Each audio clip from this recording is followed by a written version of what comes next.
Hi friends, welcome to the channel, welcome to Micro Rigs RC. So finally is the day that we have the new Traxxas TRX4m. I was really looking forward getting my hands on one of these, especially the green Defender. Well, I said green, but looks kind of bluish, and every picture I take of him looks kind of blue, more blue than green actually. But well, it's a matter of faith that we trust this is a green color. This is definitely the truck of the moment. This is the one that everybody is talking about now. But I will go and test how this rig is performing. So let's take a look.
Okay, the first thing that I noticed about this truck is that it's very well built. Also the hard body, as you know, for hundreds of other videos, it's pretty good. It's super well detailed, has all the details, etc. I know that the Bronco is a little bit better in performance because it's not only a bit lighter, the Defender is also more top heavy for all these details up here on the roof rack and everything, and also because the Bronco is a bit shorter, not in the wheelbase but here in this final part, so you have a better departure angle here. So here is the angle of the Defender and the Bronco is probably a bit steeper.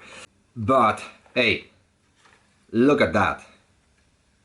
I definitely love how the Defender looks. So in terms of performance, I think that this is a very good first RC crawler for lots of people that are coming new to the hobby, and this is something that I've been watching recently, that a lot of people coming to the groups of the Traxxas TRX4m and the small crawlers group on social media stuff are people that are starting to get their first RC crawler with this, so they are new to the hobby, and this is always good news that this is bringing a lot of new people to our hobby.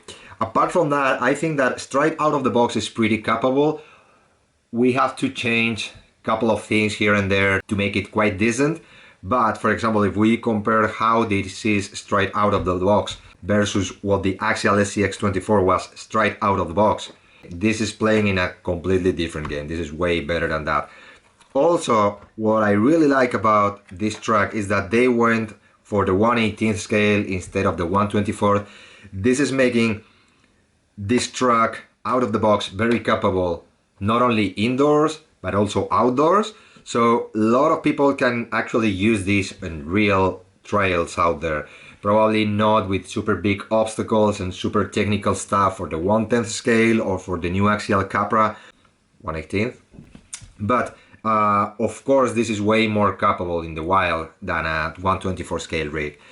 Also with that, they did something genius, which is this has such an amazing turning radius that you can even handle this 1/18 truck in equally tight spaces at a smaller rig. So you can see a lot of people using this truck in the indoor courses they designed for 1/24 scale trucks, which is amazing. I'm really thrilled about how tight it can turn. So As said, some of the flaws and some of the things that you have to fix straight out of the box is the drive shafts.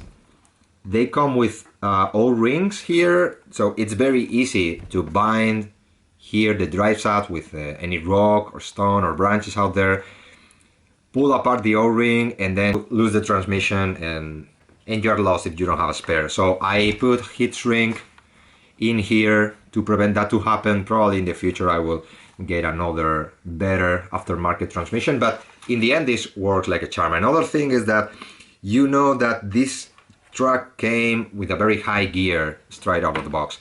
The good news is that Traxxas offers different gear sets, so I mounted the low gears in the transmission along with bearings and all that stuff, so now it crawls way better, it's way smoother at low speed. The bad news is that with the slow transmission, and especially running the stock electronics, it will be way slower. So that means that you cannot go actually walking on a trail and the car holding up your speed. So I did actually change the whole set of electronics. I did everything new. I ditched the ESC, the receiver, the servo, the motor, everything. I went for, as you can see, I'm a big fan of these German guys that make this awesome ESC for brushed motors. I went for the model bow regulator. You can use it on 3S and on 2S. So I'm running at 3S LiPo. This is a smaller battery than the one that comes with the truck from Traxxas. So it's actually a bit lighter, even it being a 3S. I'm of course using my own receiver. And I also changed the motor, 87 turn motor for this Panda 60 turn motor. A lot of people are doing that. I already got a couple of motors out there for spares, and I used it with the original pinion. And of course, passing from an 87 turn motor to a 60 turn motor, now it's a bit faster. So we still have the same torque and the same low speed smoothness, but with a faster motor, we have a bit faster wheel speed. Also, as you can see, I changed the servo. I put this, my new favorite cheap servo is the Injora 7 kilo high voltage servo. So it's pretty nice. Now it's working at 6 volts, not at 8.5, but I will be changing that with a BEC. And also, as I always do, I put my own custom brass links here. I made my own steering brass link solution here instead of the funky Traxxas idea. And I changed the shock towers, so instead of using the bulky shock towers that come at front, like these ones in the back, I am using my own plates here, not only because I wanted to mount the shocks in a different position, but also because I wanted to give more room for play of the servo when flexing sideways. So with the original mounts, the servo can be touching if you are at full flex, especially if you have changed the suspension geometry to make it more flexible. So I'm running a 60 turn motor, I'm running a 3S LiPo battery. That means that this truck now is way faster than it was, but as you can see, it's still very, very smooth at low speed. So I can still have all the crawling technical capabilities I used to have before with the low gear transmission, but now it's way faster. It has a lot of wheel speed available. So wrapping up, is this the ultimate small scale truck? I don't think so. I think this is a really good truck, but I think that, for example, some of the FMS FCX24s that I already have customized up there are definitely better than this at this stage. I know that all the big manufacturers for performance parts are working like crazy on modifying this truck, so probably in a couple of months we will be having tons and tons of amazing parts to make this the ultimate beast. But at the moment I think it's just really cool. It's fine, and especially what I really like is that this is bringing the small scale crawler scene to a whole new level. Lots of people are getting on board with the release of this truck. Lots of big brands are getting in the game, and things are gonna be really awesome for the Traxxas TRX4m in the future. So I think it's really important to have this truck in the market. I really enjoy driving one of these. This is more a trail truck than a technical crawler, but I really like how it looks, how it works, and the things that it implies for the market. So, hey, do you have one? What do you think? Leave it in the comments. Thanks a lot for watching, and subscribe